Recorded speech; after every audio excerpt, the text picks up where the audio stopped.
South Africa के खिलाफ तीसरे वनडे मुकाबले में आया रिंकू सिंह, केएल राहुल और संजू सैमसन का तूफान। आखिरी ओवर में टीम इंडिया को मिली बेहद ही रोमांचक जीत। नमस्कार दोस्तों, स्वागत है आपका एक बार फिर हमारे चैनल में। दोस्तों, भारत और साउथ अफ्रीका के बीच तीसरा ओडीआई मुकाबला खेला गया, जहां पर टीम इंडिया की तरफ से संजू सैमसन और रिंकू सिंह के साथ साथ टीम के कप्तान केएल राहुल ने कमाल का परफॉर्मेंस करते हुए टीम इंडिया को शानदार जीत दिलाई। तो दोस्तों, हम आपको इस मुकाबले का पूरा हाईलाइट बताएंगे, लेकिन दोस्तों उससे पहले आप भी इन तीनों बल्लेबाजों की शानदार बल्लेबाजी को देखकर खुश है तो इस वीडियो को लाइक जरूर कर दें। और साथ ही साथ दोस्तों, आप चैनल पर नए हैं और अभी तक चैनल को सब्सक्राइब नहीं किया तो चैनल को सब्सक्राइब करके बेल आइकन जरूर दबा लें। तो चलिए दोस्तों, जानते हैं इस बेहद ही शानदार मुकाबले का पूरा हाईलाइट शुरुआत से ही। तो दोस्तों, इस मुकाबले में सिक्का उछाला एडन मार्करम ने, लेकिन गिरा इस बार टीम इंडिया के कप्तान केएल राहुल के पक्ष में। राहुल ने टॉस जीतकर पहले गेंदबाजी का फैसला किया। साउथ अफ्रीका की टीम की तरफ से टोनी डे जॉर्जे और उनके साथ रेजा हेंड्रिक्स पारी की शुरुआत करने उतरे तो दोनों बल्लेबाजों ने कमाल की शुरुआत की। पहले ओवर में ही दो बेहतरीन चौकों के साथ टोनी डे जॉर्जे ने अपनी पारी का शानदार आगाज किया। तो इसके बाद दूसरे ओवर में भी उनके बल्ले से एक शानदार कट शॉट देखने को मिला। जबकि दोस्तों, इस मुकाबले का पहला छक्का 7वें ओवर में देखने को मिला, जब कुलदीप यादव की गेंद को शानदार तरीके से सामने की तरफ लॉन्ग ऑन के ऊपर से 6 रनों के लिए बाउंड्री लाइन के पार भेज दिया और काफ़ी शानदार शुरुआत साउथ अफ्रीका की टीम की हो गई। इसके बाद दोस्तों, दूसरे छोर से काफ़ी देर से शांत बैठे रेजा हेंड्रिक्स ने भी कमाल की बल्लेबाजी करते हुए एक कमाल का शॉट खेला और 1 बाउंस लॉन्ग ऑन की तरफ गेंद को 4 रनों के लिए भेज दिया। इसके बाद दोस्तों, शानदार बल्लेबाजी करते हुए दोनों बल्लेबाजों ने पावर प्ले में ही टीम के स्कोर को 62 रनों तक पहुंचा दिया और टीम के लिए कमाल की शुरुआत कर दी। लेकिन इसके बाद भी दोनों बल्लेबाजों का आक्रामक परफॉर्मेंस जारी रहा, जिसके सामने कोई भी भारतीय गेंदबाज इन दोनों बल्लेबाजों को एक बार फिर परेशान करने से नजर नहीं आ रहा था। ऐसे में कमाल की बल्लेबाजी करते हुए दोनों बल्लेबाजों ने अपने अपने अर्धशतक पूरे किए और टीम के स्कोर को 100 रनों के पार पहुँचा दिया। अब भारतीय टीम के कप्तान केएल राहुल के लिए मुश्किलें खड़ी हो चुकी थी, लेकिन इसी बीच केएल राहुल ने एक बार फिर टीम इंडिया की तरफ से गेंदबाजी सौंपी अर्शदीप सिंह को। लेकिन अर्शदीप सिंह की गेंद पर बड़ा शॉट खेलना चाहते थे यहां पर टोनी डे जॉर्जे, और वो कामयाब भी हुए और एक बेहतरीन चौका उन्होंने पहली गेंद पर जड़ दिया। इसके बाद दोस्तों, उनका शानदार परफॉर्मेंस जारी था, लेकिन इसी ओवर की 5वीं गेंद पर वो एक स्लो स्वीप शॉट खेलना चाहते थे, लेकिन यहां पर गलती कर बैठे और टीम इंडिया को पहली सफलता 118 रनों के स्कोर पर मिली। भारतीय टीम को पहली सफलता मिलने के बाद तो दूसरी सफलता के लिए भी ज़्यादा देर तक इंतजार नहीं करना पड़ा और दूसरी सफलता टीम इंडिया को मिली रेजा हेंड्रिक्स के रूप में, यानी कि दोनों सेट बल्लेबाज पेविलियन लौट चुके थे और भारतीय टीम इस मुकाबले में वापसी कर चुकी थी। लेकिन इसके बाद दोस्तों, यहाँ पर टीम के लिए एडन मार्करम और उनके साथ मिलकर राशि वैन डर डुसेन ने एक बार फिर कमाल की बल्लेबाजी करनी शुरू कर दी और दोनों बल्लेबाजों के बीच हुई इस शानदार बल्लेबाजी ने भारतीय टीम के लिए एक बार फिर मुश्किलें खड़ी कर दी और दोस्तों 33वें ओवर में ही टीम का स्कोर 200 रनों के पार पहुंचा दिया इन दोनों बल्लेबाजों ने। अब तो मुश्किलें खड़ी थी क्योंकि दोनों बल्लेबाज पूरी तरीके से सेट हो चुके थे और एक के बाद एक कई बेहतरीन चौके इन बल्लेबाजों के बल्ले से देखने को मिले। लेकिन इसके बाद टीम इंडिया को एडन मार्करम के रूप में एक और सफलता मिली। लेकिन इसके बाद नए बल्लेबाज क्रीज पर उतरे डेविड मिलर ने आते ही आक्रामक बल्लेबाजी करनी शुरू कर दी और टीम के स्कोर को काफ़ी तेजी से आगे बढ़ाया। अब तो भारतीय गेंदबाजों को कोई भी बल्लेबाज बख्शने के रूप में नजर नहीं आ रहा था। इसके बाद दोस्तों, भारतीय टीम की झोली में एक और सफलता आई राशि वैन डर डुसेन के रूप में, जिन्होंने शानदार 82 रनों की पारी खेली। लेकिन इसके बाद दोस्तों, डेविड मिलर और हेनरी क्लासन ने आक्रामक परफॉर्मेंस जारी रखा और एक के बाद एक बेहतरीन शॉट इनके बल्ले से देखने को मिले। आखिरी 5 ओवर में तो इन दोनों बल्लेबाजों ने चौके छक्कों की जड़ी सी लगा दी और भारतीय टीम के सामने विशाल स्कोर खड़ा करने में ये दोनों बल्लेबाज कामयाब हुए। आखिरी 5 ओवर में इन दोनों बल्लेबाजों के बल्ले से 70 रन निकले, जिसके चलते भारतीय टीम के सामने एक समय ऐसा लग रहा था कि उतना बड़ा स्कोर यहां पर साउथ अफ्रीका की टीम नहीं बना पाएगी। लेकिन ऐसे मौके पर इन दोनों बल्लेबाजों के बीच हुई इस तूफानी पार्टनरशिप ने सब कुछ बदल कर रख दिया और भारतीय टीम के सामने 339 रनों का शानदार स्कोर खड़ा करने में ये टीम कामयाब हुई और 340 रनों का लक्ष्य भारतीय टीम की तरफ रख दिया। वहीं पर दोस्तों, इस मुकाबले में भारतीय टीम की ओपनिंग जोड़ी में बदलाव देखने को मिला, जहां पर ऋतुराज गायकवाड़ और संजू सैमसन पारी की शुरुआत करने उतरे। उम्मीद थी कि दोनों बल्लेबाज टीम को शानदार शुरुआत दिलाएंगे और इस पर वो पूरी तरह से खराब भी उतरे। जब दूसरे ओवर की तीसरी गेंद पर ही एक कमाल के छक्के के साथ अपनी पारी का बेहतरीन आगाज किया संजू सैमसन ने और दमदार छक्का जड़ दिया। तो वहीं पर इसके बाद दोस्तों एक पुल शॉट के जरिए गेंद को बेहतरीन तरीके से चौके के लिए भेज दिया ऋतुराज गायकवाड़ ने भी, और दोनों बल्लेबाजों ने अपनी टीम के लिए शानदार शुरुआत करने का आगाज कर दिया। इसके बाद दोस्तों यहाँ पर संजू सैमसन ने मिड विकेट की तरफ एक और कमाल का चौका जड़ा, यह भी काफ़ी बेहद ही शानदार शॉट था। इसके बाद तो दोनों बल्लेबाजों ने कमाल की बल्लेबाजी करते हुए एक के बाद एक कई दर्शनीय शॉट खेले और पावर प्ले में पूरी तरह से भारतीय टीम का दबदबा रहा। भारतीय टीम ने पावर प्ले में शानदार परफॉर्मेंस करते हुए 57 रन बनाए, लेकिन पावर प्ले के बाद एक कमाल का छक्का देखने को मिला संजू सैमसन के बल्ले से, जब उन्होंने डीप मिड विकेट के ऊपर से गेंद को 6 रनों के लिए भेज दिया। इसके बाद एक कट शॉट के जरिए बेहतरीन चौका ऋतुराज गायकवाड़ के बल्ले से भी देखने को मिला। एक तरफ जहां टाइमिंग से रन बन रहे थे तो दूसरी तरफ पावर का खेल भी देखने को मिल रहा था। संजू सैमसन के बल्ले से तीसरा छक्का 14वें ओवर की चौथी गेंद पर देखने को मिला, जब उन्होंने एक और गेंद को बाउंड्री लाइन के पार भेजकर एक और कमाल का छक्का जड़ दिया।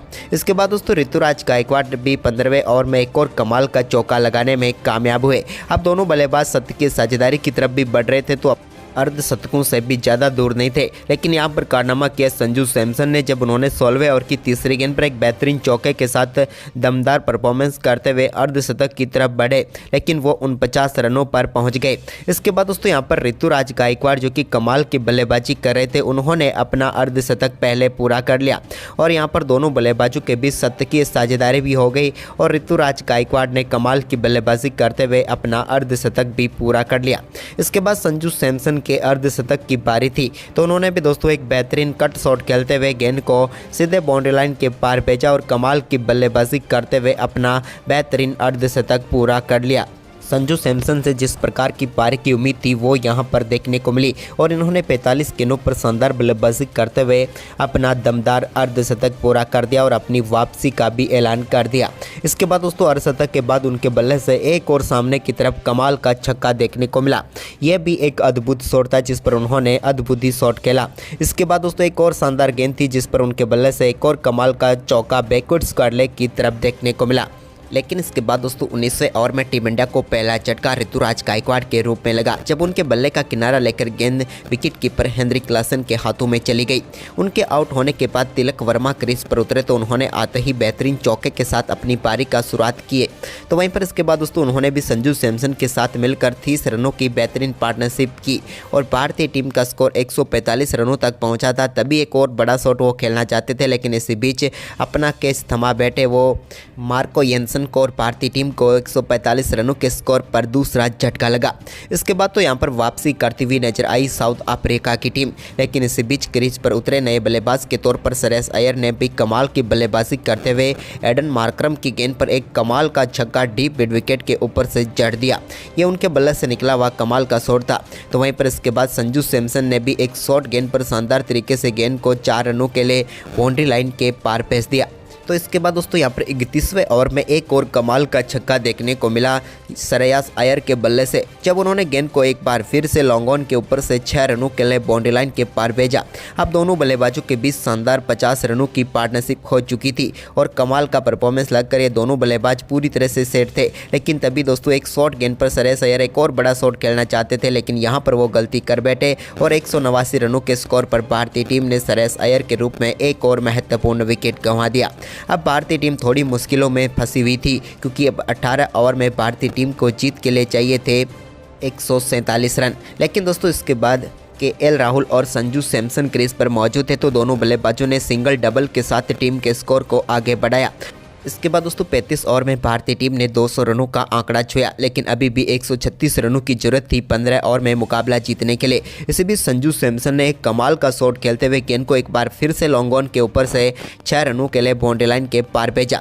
तो वहीं पर इसके बाद दूसरे छोर से कमाल की बल्लेबाजी जारी रही केएल राहुल की भी और कई बेहतरीन शॉट उनके बल्ले से भी देखने को मिले। उन्होंने पारी का 5वां चौका एक कट शॉट के जरिए लगाया। इसके बाद तो दोस्तों यहां पर भारतीय टीम का स्कोर अब 42 ओवर की समाप्ति के बाद पहुंच गया था 242 रन।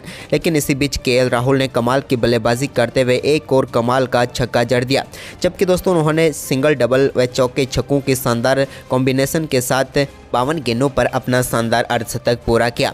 संजू सैमसन और केएल राहुल के बीच हुई पार्टनरशिप में संजू सैमसन का योगदान सिर्फ 17 रनों का ही रहा, जबकि केएल राहुल की कमाल की बल्लेबाजी देखने को मिली। लेकिन इसके बाद दोस्तों 46वें ओवर की पहली गेंद पर वो एक और बड़ा शॉट खेलना चाहते थे, लेकिन इस बार फील्डर को ढूंढ बैठे और भारतीय टीम को एक और करारा झटका केएल राहुल के रूप में लगा।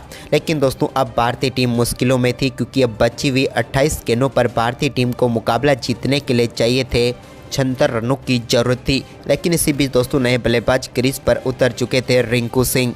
इसी बीच दोस्तों शानदार बल्लेबाजी करते हुए संजू सैमसन ने इस ओवर में 2 शानदार चौके लगाए, जिसके चलते भारतीय टीम को बचे हुए आखिरी 4 ओवर में मुकाबला जीतने के लिए चाहिए थे 68 रन। लेकिन क्रीज पर एक बार फिर स्ट्राइक पर आ चुके थे अब रिंकू सिंह और ओवर था तबरेज शमसी के हाथ में। लेकिन उनकी पहली गेंद पर कमाल का शॉट खेलते हुए कमाल का ही छक्का यहाँ पर देखने को मिला रिंकू सिंह के बल्ले से, और पहली गेंद पर छक्के के साथ उन्होंने इस ओवर को बड़ा और बनाने के तरफ आगाज कर दिया। तो ओवर की दूसरी गेंद पर भी उनके बल्ले से एक और शानदार छक्का देखने को मिले। 2 गेंदों पर 2 छक्के लगाकर रिंकू सिंह पूरी तरीके से अपना जलवा बिखेर चुके थे। लेकिन तीसरी गेंद पर उन्होंने सिंगल लिया। तो वहीं पर चौथी गेंद पर दोस्तों कमाल की बल्लेबाजी करते हुए एक और शानदार चौका यहां पर देखने को मिला संजू सैमसन के बल्ले से, जब उन्होंने कट के जरिए गेंद को 4 रनों के लिए बाउंड्री लाइन के पार भेजा। तो दोस्तों वो कहां चुप रहने वाले थे, और की 5वीं गेंद पर भी उन्होंने लॉन्ग ऑफ के ऊपर से गेंद को 6 रनों के लिए बाउंड्री लाइन के पार भेज दिया, और इस ओवर में कमाल की बल्लेबाजी करते हुए 24 रन बटोर लिए, और अब भारतीय टीम को जीत के लिए 44 रन चाहिए थे। तभी दोस्तों 48वें ओवर की पहली गेंद पर रिंकू ने एक बार फिर से गेंद को सामने की तरफ साइड स्क्रीन पर 6 रनों के लिए दे मारा। इसके बाद ओवर की तीसरी गेंद पर भी उनके बल्ले से एक और शानदार चौका देखने को मिला। तो वहीं पर इस ओवर की आखिरी 2 गेंदों पर शानदार बल्लेबाजी करते हुए संजू सैमसन ने भी 2 बेहतरीन चौके जड़ दिए और भारतीय टीम के स्कोर को तेजी से आगे बढ़ाया। इस ओवर में भी 20 रन बटोर लिए। तो वहीं पर इसके बाद दोस्तों 49वें ओवर की पहली गेंद पर एक शानदार अपरकट शॉट खेला और कमाल का चौका यहां पर जड़ दिया रिंकू सिंह ने। तो इसी ओवर की चौथी गेंद पर भी उनके बल्ले से सामने की तरफ एक और कमाल का छक्का देखने को मिला। अद्भुत बल्लेबाजी यहां पर देखने को मिल रही थी रिंकू सिंह के बल्ले से, और अब भारतीय टीम को जीत के लिए चाहिए थे मात्र 12 रन। तभी दोस्तों शानदार बल्लेबाजी करते हुए यहाँ पर एक कमाल का पुल शॉट खेलते हुए गेंद को सीधे 6 रनों में स्टैंड में डिपॉजिट कर दिया कमाल की बल्लेबाजी करते हुए संजू सैमसन ने। अब संजू सैमसन अपने शतक से मात्र और मात्र 1 रन दूर थे, और कमाल की बल्लेबाजी करते हुए उन्होंने अपना बेहतरीन शतक पूरा कर लिया। उनके इस अद्भुत शतक के चलते अब टीम इंडिया जीत से ज़्यादा दूर नहीं थी, क्योंकि आखिरी ओवर में मुकाबला जीतने के लिए चाहिए थे मात्र 4 रन भारतीय टीम को। लेकिन दोस्तों तभी यहाँ पर पहली गेंद पर 2 रन लेने में कामयाब हुए रिंकू सिंह, और अब वो पहुंच चुके थे 44 रनों पर। लेकिन इसके बाद दोस्तों रिंकू सिंह ने ओवर की दूसरी गेंद पर एक और कमाल का छक्का लॉन्ग ऑफ के ऊपर से जड़ा और कमाल की बल्लेबाजी करते हुए मात्र 20 गेंदों पर अपना अर्धशतक पूरा करके टीम इंडिया को इस बेहद ही रोमांचक मुकाबले में बेहद ही शानदार जीत दिला दी। तो दोस्तों रिंकू और संजू सैमसन की ये तूफानी बल्लेबाजी आपको कैसी लगी, आप हमें कमेंट में अपनी राय जरूर दें, और साथ ही इस वीडियो को अपने दोस्तों के साथ ज़्यादा से ज़्यादा शेयर जरूर करें। धन्यवाद।